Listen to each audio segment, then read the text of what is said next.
I am Seema Kundu. Welcome to our channel let's fly. तो बच्चों, as you know we are doing the chapter what is democracy and why democracy from civic section. तो चलिए start करते हैं. Chapter what is democracy, why democracy. So अगर आपने इस chapter के पहले की वीडियो नहीं देखी है तो आप पहले वो वीडियो देखें. तो चलिए स्टार्ट करते हैं. जैसे कि हमने main features of democracy start किया था, उसकी 2 फीचर्स हम कर चुके हैं पिछली वीडियो में. तो आज हम करेंगे third feature. In a democracy each adult citizen must have 1 vote and each vote must have 1 value. तो क्या कह रहे हैं कि डेमोक्रेसी में जो भी अडल्ट सिटीजन है above 18 year and the 18 year, उनकी वोट जो है कितनी होगी, 1 वोट होगी. And each vote must have 1 value, और उनकी वोट की वैल्यू भी 1 होगी. So here you can take the example of our country. In our country universal adult franchise is there. It means that all the person who are above 18 year and 18 year have the right to vote without any discrimination. And from the farmer and to the president, all persons vote value is only 1. So यहाँ पे देखते हैं. Here the example of Saudi Arabia, women do not have the right to vote. But यहाँ पे जो है अब उन्हें ये राइट टू वोट का अधिकार दिया जा चुका है. ये पहले की बुक है, इसीलिए बहुत साल पहले यहाँ पे सऊदी अरबिया का एग्जाम्पल गिवन है. नेक्स्ट है हमारा Estonia has made its citizenship rules in such a way that people belonging to Russian minority find it difficult to get the right to vote. कि इस्टोनिया जो country है वहाँ पे जो सिटीजनशिप रूल है उसमें क्या है कि जो रशियन माइनॉरिटी से पीपल बिलोंग करते हैं उनकी वोट वैल्यू जो है, वहाँ पे जो वोट है उनको वोट देने का अधिकार ही नहीं है. उनको ये अधिकार दिया ही नहीं जाता, जो कि माइनॉरिटी पीपल दूसरी कंट्री से आकर वहाँ पे रह रहे हैं.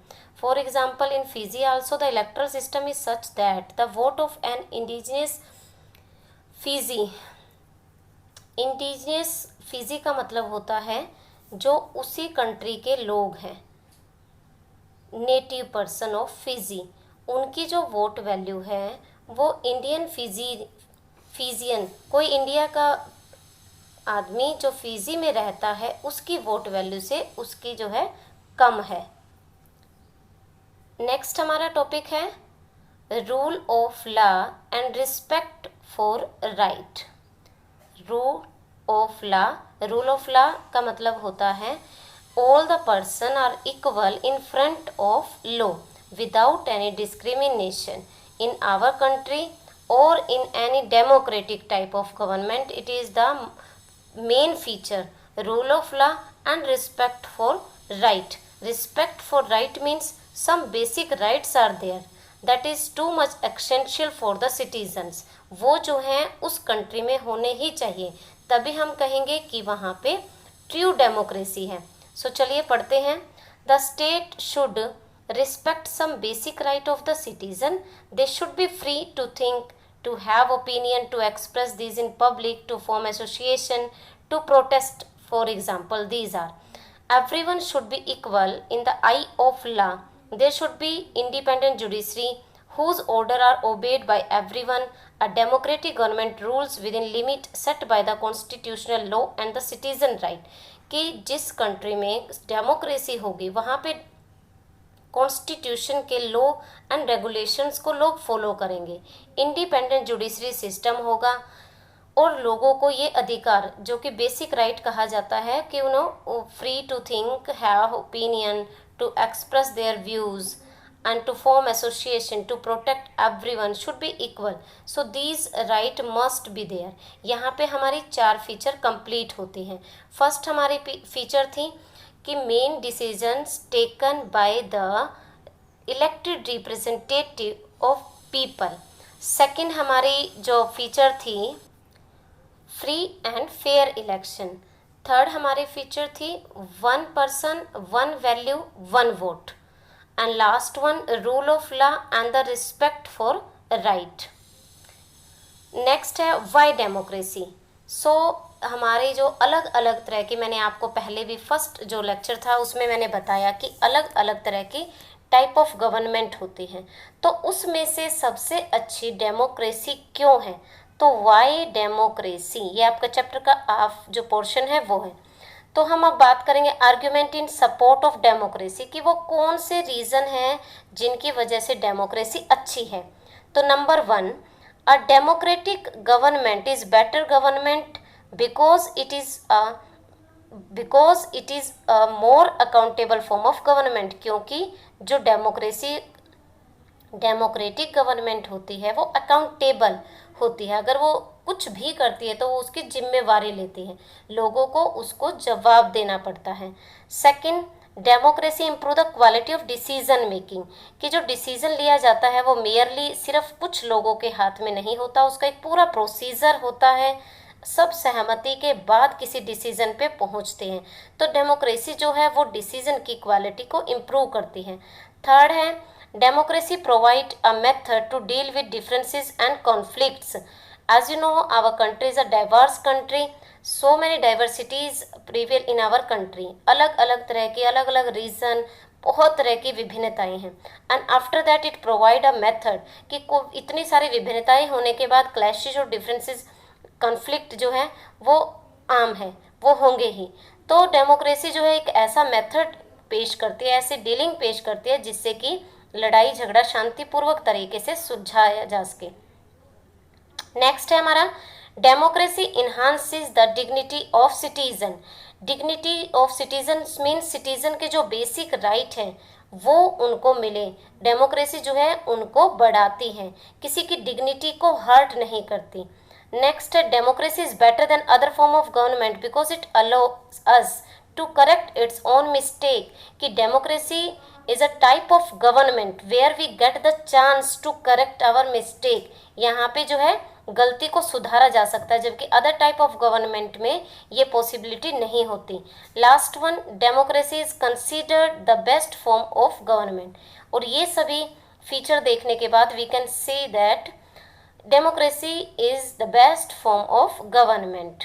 ये हमारी फीचर हो गई argument in support of democracy. Next है आर्ग्यूमेंट अगेंस्ट द डेमोक्रेसी। अब डेमोक्रेसी, हम यहाँ बात कर रहे थे कि डेमोक्रेसी बहुत अच्छी गवर्नमेंट है, पर इसमें भी जो है कुछ कमियां हैं। सो देखते हैं कौन कौन से हैं argument against the democracy. Number 1, leaders keep changing in a democracy, this lead to instability, कि बहुत बार क्या होता है, डेमोक्रेसी में लीडर्स चेंज हो जाते हैं जिससे कि इनस्टेबिलिटी, अस्थिरता की स्थिति पैदा होती है।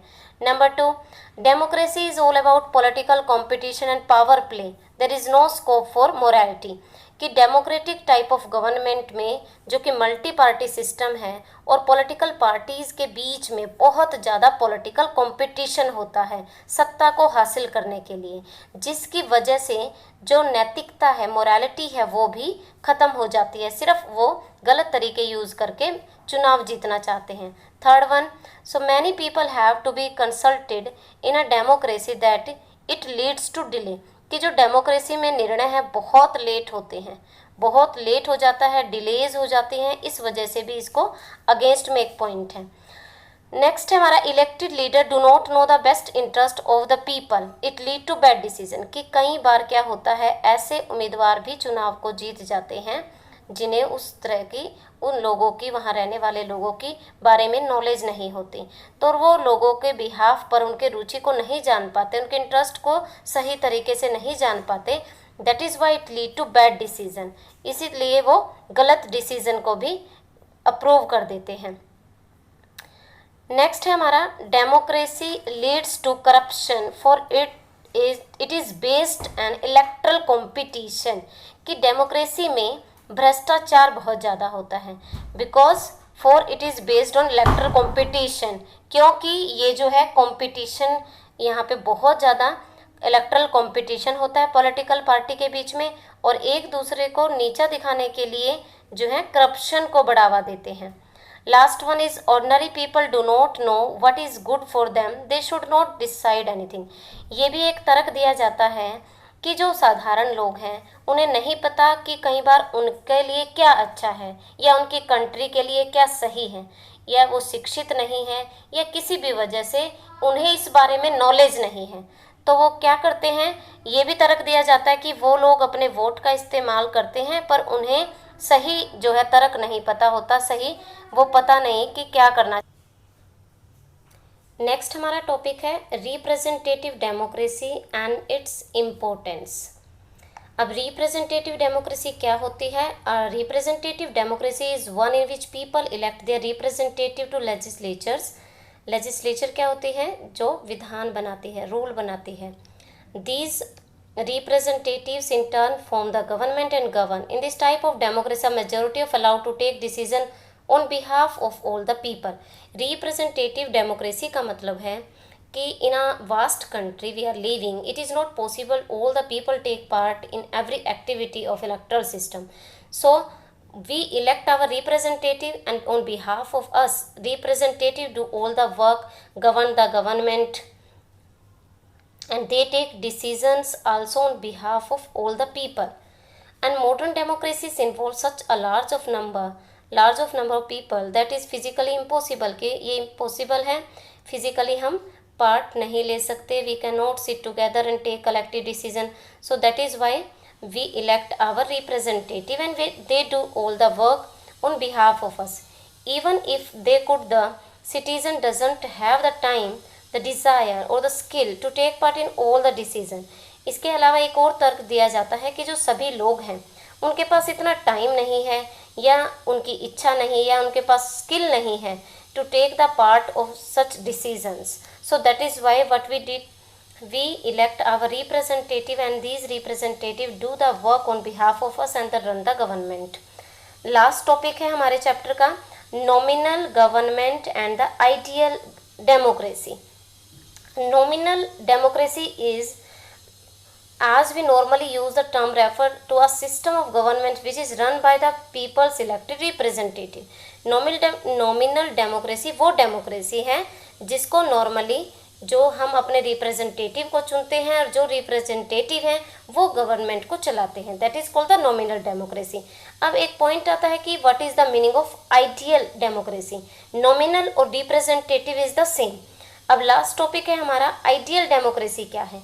कि ideal democracy is a broader concept, एक जो डेमोक्रेसी की एक बहुत ही विस्तृत व्याख्या है। And ideal democracy is a system in which every citizen must have to able to play equal role in a decision making, कि सभी लोग जो है डिसीजन मेकिंग में पार्ट ले। For this one does not need just equal right to vote, केवल equal right to vote देने से काम नहीं चलता, इसके अलावा every citizen need to have equal information, basic education, equal resources, a lot of commitment is there. There may be not be any country in the world which passes this test of the democracy. अभी कोई भी ऐसी country नहीं है जहाँ पे ideal democracy हो। फिर भी हम उम्मीद कर सकते हैं कि इन फ्यूचर दीज जो ये सारी फीचर जो पूरा करे वो जो है ideal type of democracy. In future we can think कि फ्यूचर में ऐसा हो सकता है कि जो हमारे पास अब जो है डेमोक्रेसी है वो आइडियल डेमोक्रेसी बने। सो स्टूडेंट्स, यहाँ पे आपका ये चैप्टर कंप्लीट होता है। In the next video we will discuss the question answers. So students, if you like this video please like, share and subscribe this channel. And if you have any type of doubt so you can comment also. मैं हूँ आपकी teacher सीमा कुंडू। नमस्कार।